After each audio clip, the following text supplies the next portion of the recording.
Migi kam thamai haka Northeastern Indira Gandhi Regional Institute dan eka Negrams mentau benai me arajar phoi kerteng jengki pus kilonggumne data entry operator, project manager, clinical trial coordinator, pharmacist, bar research nurse.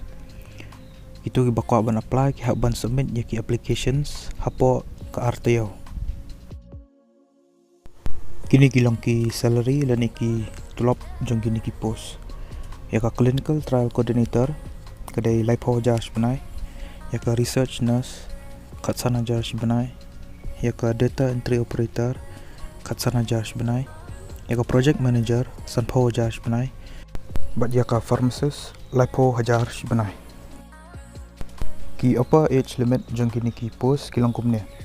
Yaka clinical trial coordinator kadai arpo pras 6, yaka research nurse arpo pras 6, yaka data entry operator arpo ars 6, yaka project manager laipo 6, ba yaka pharmacist arpo pras 6.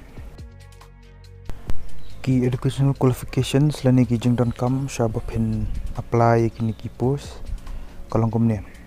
Yaka clinical trial coordinator kabalaj artli ki post pihak ban pendam yaka BAMS lani ka BDS lani ka BHMS lani MSc bat ka postgraduate haka clinical research lani ka health lani ka life sciences.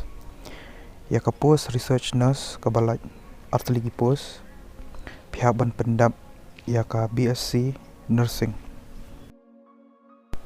Ya ka post data entry operator ka balaj artli ki post pihak ban pendam ya ka BSc hak komputer bat pilih mendownload ki computer skills kum haki Microsoft Office bat kiwe dah. Dada pi don experience haki statistical software bat ki typing skills kan bahaya ip por pilih interview.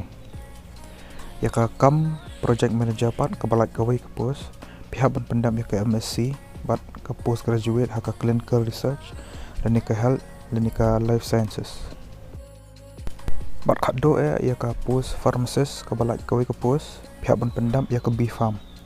Bat lada pidan ka diploma haka clinical research kan bahaya pi. Ya gitu ki badan jingmut lani bakwa ban apply kini ki post pihak ban pendam ya ki applications jang pi online. Dah ke ba download ya ki ni ki application form naka link bala description. Bat pihak ban scan ro ya ki documents ki badan kam. Bat pihak ban email ya ki bat ya ka application form jeng pi syaka ni ka email ID ctn.birac@gmail.com.